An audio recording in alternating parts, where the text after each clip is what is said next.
ଧୋବ ଫରଫର ଧୋତି ଆଉ ପଞ୍ଜାବୀ ପିନ୍ଧି ହାତରେ ଆଟା ଚିଠିଏ ଧରି ଦୀନବନ୍ଧୁ ବାବୁ ପହଞ୍ଚିଗଲେ। ଚାରିଆଡ଼ ଜାଲ ଜାଲୁଆ ଦିଶୁ। ଆଖି ପରୀକ୍ଷା କରି ଚଷମା ଆଣିସାରି ଏଠିକି ଆସିବା କଥା। ପୁଅର ଟୁର୍ ଯିବାର ଅଛି। ଆଜି ନ ଆସିଥିଲେ ପୁଣି 4 ଦିନ ଡେରି ହୋଇଥାନ୍ତା। ପୁଅ କହିଲା, ବାପା ଆଉ ଅଫିସ୍ ଯାଇ ଫାଇଲ୍ ଚଷିବାର ନାହିଁ। 3-4 ଦିନ ଚଳେଇ ନିଅ, ମୁଁ ଆସିଲେ ନିଜେ ଯାଇ ଚଷମା ଦେଇ ଆସିବି। କିନ୍ତୁ ଆଜି ନ ଗଲେ ଯଦି ସିଟ୍ ଫିଲ୍ଅପ୍ ହୋଇଯାଏ ତାହେଲେ ସିଟ୍ ମିଳିବ କି ନାହିଁ ପୁଣି କେତେ ଦିନ ଅପେକ୍ଷା କରିବାକୁ ହେବ। ପୁଅକୁ ହଇରାଣରେ ପକାଇବାକୁ ଚାହୁଁନଥିଲେ ସେ। ବିଚାରା ବାପାଙ୍କୁ ଭଲରେ ରଖିବ ବୋଲି କେତେ ଯେ କଷ୍ଟ କରୁଛି। ଆଜିକାଲି ମହରଗ ଯୁଗରେ ସହରରେ ପରିବାର ନେଇ ଚଳିବା କେତେ ଯେ କଷ୍ଟ ସେ ଜାଣନ୍ତି।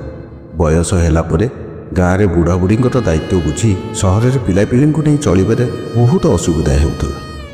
ରାଗିଣୀ ଥିବା ପର୍ଯ୍ୟନ୍ତ ତାଙ୍କର କିଛି ଅସୁବିଧା ହେଉନଥିଲା। ସେ ଘର ଚଲେଇ ବେଶ ଜାଣେ।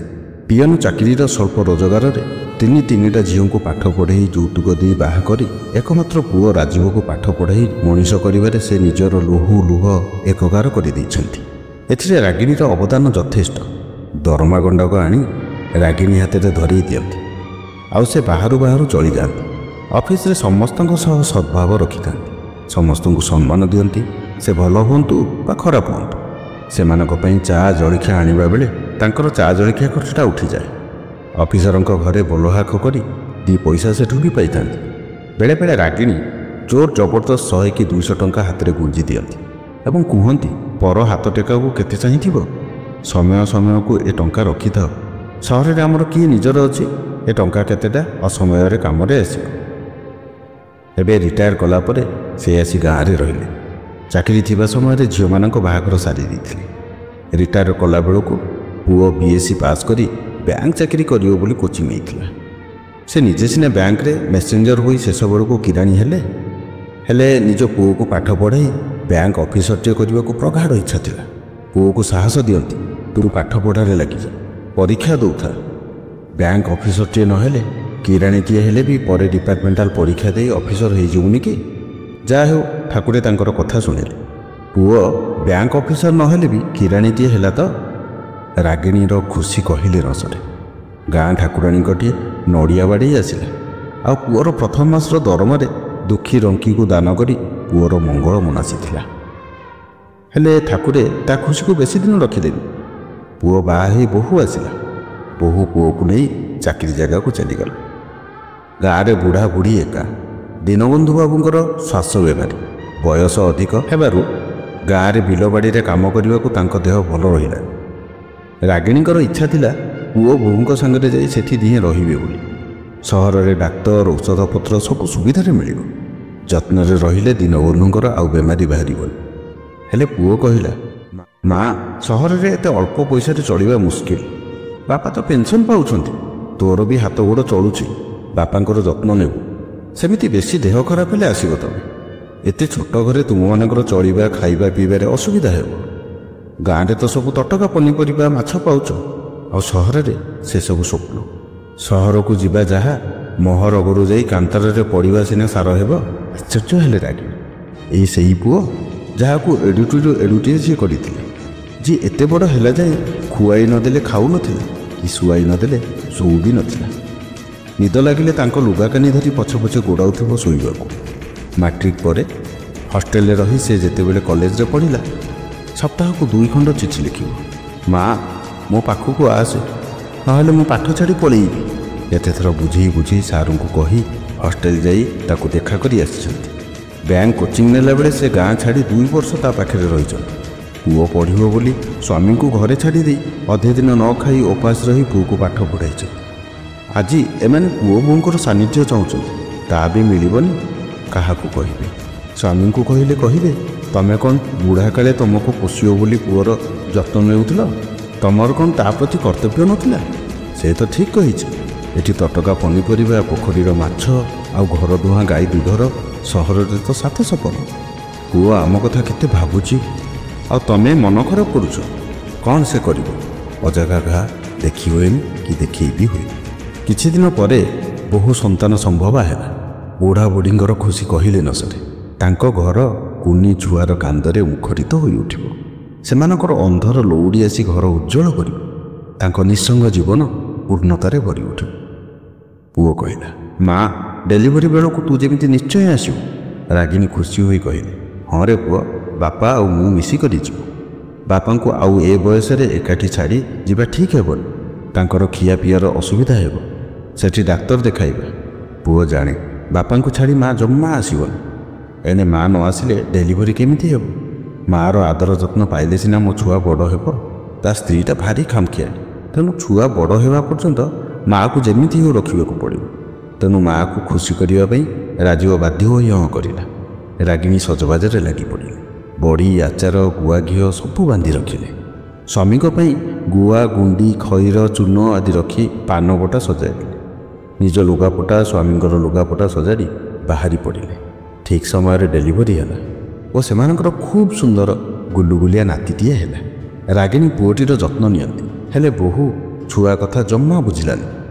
ଦୁର୍ବଳ ହୋଇଯିବ, ଚେହେରା ନଷ୍ଟ ହୋଇଯିବ ବୋଲି ଛୁଆକୁ ମା କ୍ଷୀର ବି ଦେଲାନି। ରାଗିଣୀ ବୋହୂଙ୍କୁ କେତେ ବୁଝାଇଲେ, ସେ ଜମା ଶୁଣିଲାନି। ରୋଷେଇ ଘରେ ରାଗିଣୀକୁ ବିଭିନ୍ନ କାମରେ ବରାଦ କରେ। ଘର କାମ ଓ ନାତି କାମ କରିସାରି ରାଗିଣୀ ଥକିଗଲେ। ସ୍ୱାମୀଙ୍କ ପାଟିରେ ଭଲ ମନ୍ଦ କିଛି ବାଜିଲାନି। ସହରରେ ଗାଈ କ୍ଷୀର ମହଙ୍ଗା, କୁନି ଛୁଆକୁ କ୍ଷୀର କିଣି ଖାଇବାକୁ ଦିଆଯାଉଛି। ତେଣୁ ଦୀନବନ୍ଧୁ ବାବୁଙ୍କର କ୍ଷୀର ମଧ୍ୟ ବନ୍ଦ ହୋଇଗଲା। ଆଶ୍ଚର୍ଯ୍ୟ ହେଲେ ରାଗିଣୀ। ସେ ତ ସ୍ୱାମୀଙ୍କର ସ୍ୱଳ୍ପ ଦରମାରେ ଚାରିଟା ପିଲାଙ୍କୁ ପାଠ ପଢ଼େଇ ମଣିଷ କରିପାରିଲେ।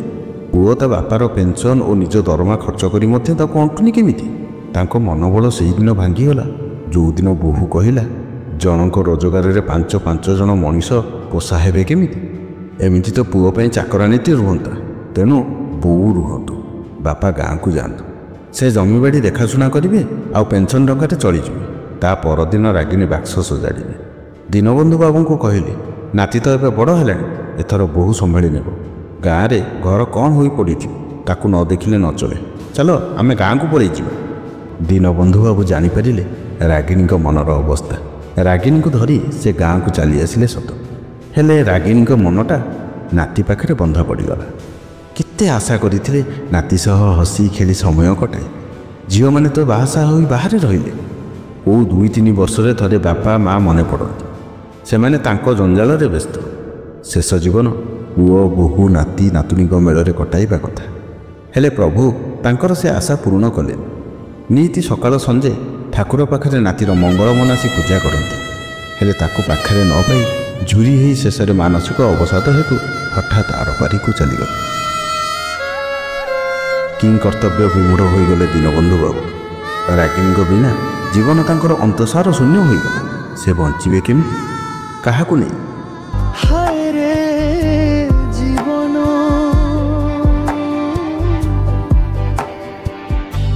ହାୟ ରେ ଜୀବନ, ହାୟ ରେ ଜୀବନ, ହାୟ ରେ ଜୀବନ।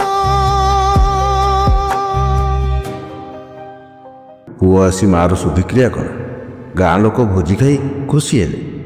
ଦୀନବନ୍ଧୁ ବାବୁ ମଧ୍ୟ ପୁଅର ବ୍ୟବହାରରେ ଖୁସି ହୋଇଗଲେ। ଯାହା ହେଉ ମାଆର ବିଚ୍ଛେଦ ପୁଅକୁ ବାଟକୁ ଆଣିଛି।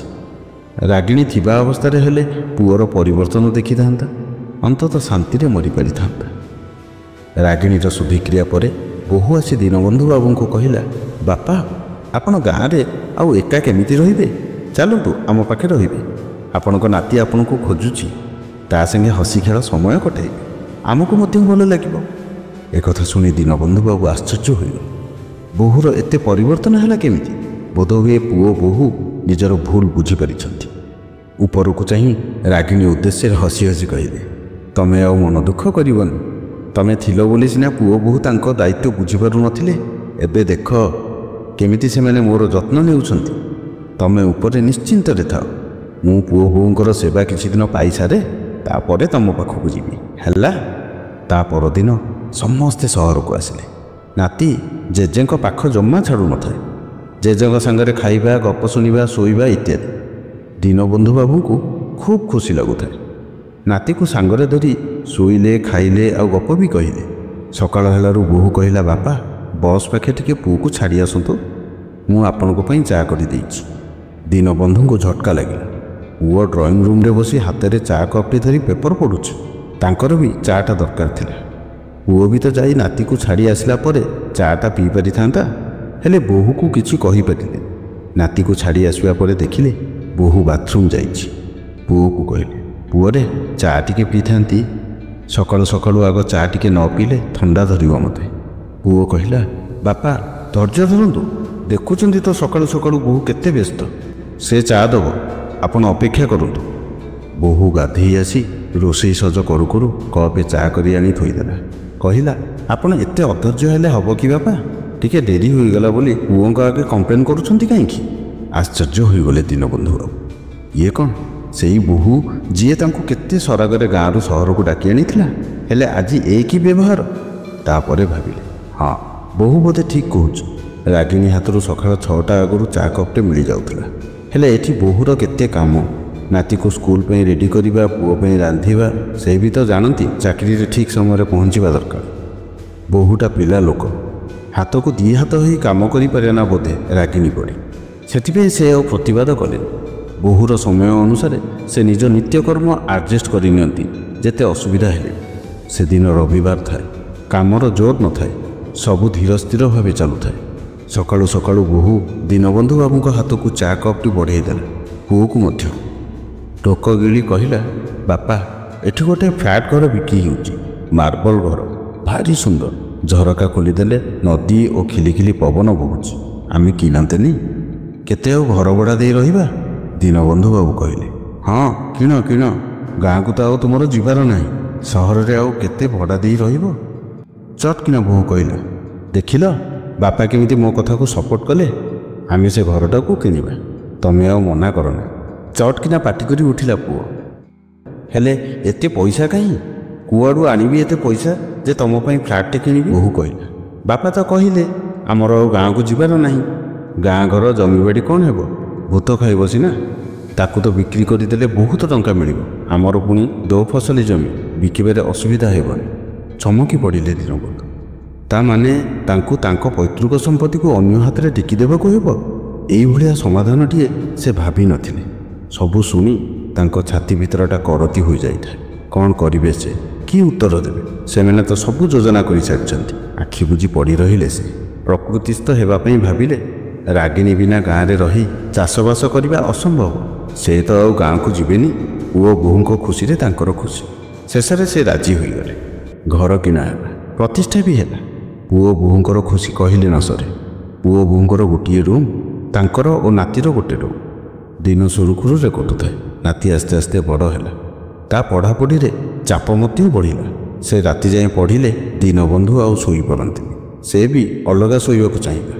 ଶେଷରେ ଡ୍ରଇଂ ରୁମ୍ରେ ତାଙ୍କର ଶୋଇବା ବ୍ୟବସ୍ଥା ହେଲା। କିଛି ଦିନ ପରେ ତାଙ୍କର ଡ୍ରଇଂ ରୁମ୍ରେ ଶୋଇବାଟା ମଧ୍ୟ ପୁଅ ବୋହୂଙ୍କୁ ଅସୁବିଧା ହେଲା।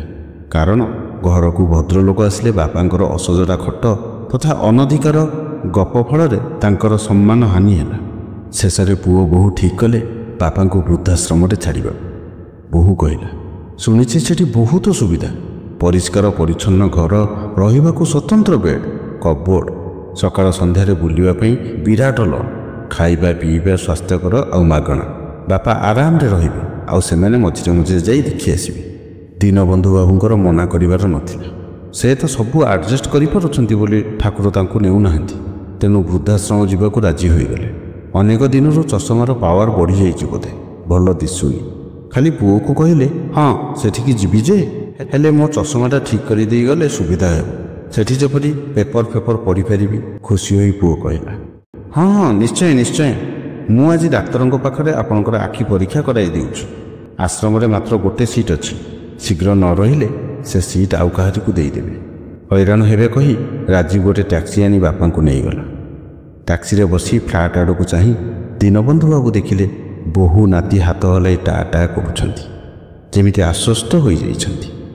ବୋହୂ କହିଲା, ବ୍ୟସ୍ତ ହୁଅନ୍ତୁନି ବାପା, ଆମେ ମଝିରେ ମଝିରେ ଆପଣଙ୍କ ନାତିକୁ ନେଇ ଆପଣଙ୍କ ପାଖକୁ ଯିବୁ। ଆପଣ ନିଜ ଦେହ ପାର ଯତ୍ନ ନେଇ ଖୁସିରେ ରହିବେ। ଛାତିରୁ ଉଠି ଆସୁଥିବା କୋହକୁ ଚାପି ଧରି ନାତି ମୁଣ୍ଡରେ ଆଶୀର୍ବାଦର ହାତଟିଏ ପହଁରେଇ ଆଣି ଅସ୍ପଷ୍ଟ ସ୍ୱରରେ କହିଲେ, ଦୀନବନ୍ଧୁ ବାବୁ, ମୋ ଚଷମାଟା ଟିକେ ଶୀଘ୍ର।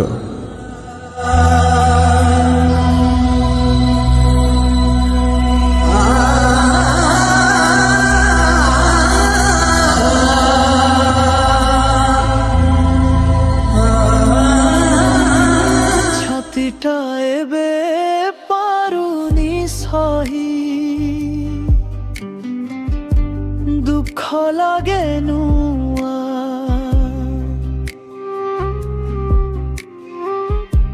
आखिकु दिसुनी किछि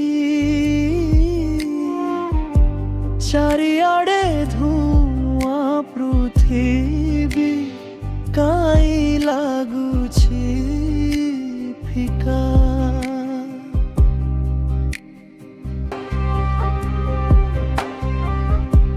पृथिवी काई लागुछि फिका लिभिगला रंग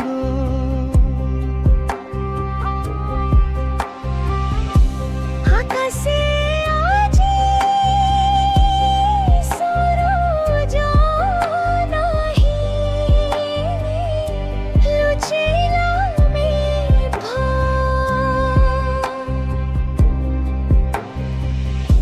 केबे खरा केबे छाई मो साथ खेलू कहीं एते छकी सुनो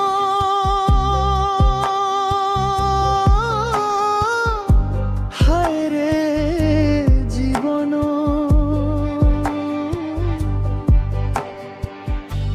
हाय रे जीवन हाय रे जीवन हाय रे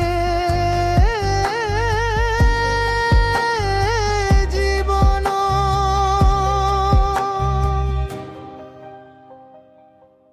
हाँ बंधु यह थिला आजिर कहानी ए कहानी लेखिका हेले श्रीमती मंजुला कुमारी रथ सतरे एक सुंदर कहानी जदि कहानी आपको हृदय को स्पर्श कर निश्चित भाव में कमेंट लाइक और शेयर करूँ आ ओडिशा वॉइस पॉडकास्ट को फॉलो करूँ आपन को अशेष अशेष धन्यवाद मंजुला कुमारी रथ महोदया को जहाँकर एक सुंदर लेखा आम समस्त हृदय स्पर्श कर आशा और विश्वास।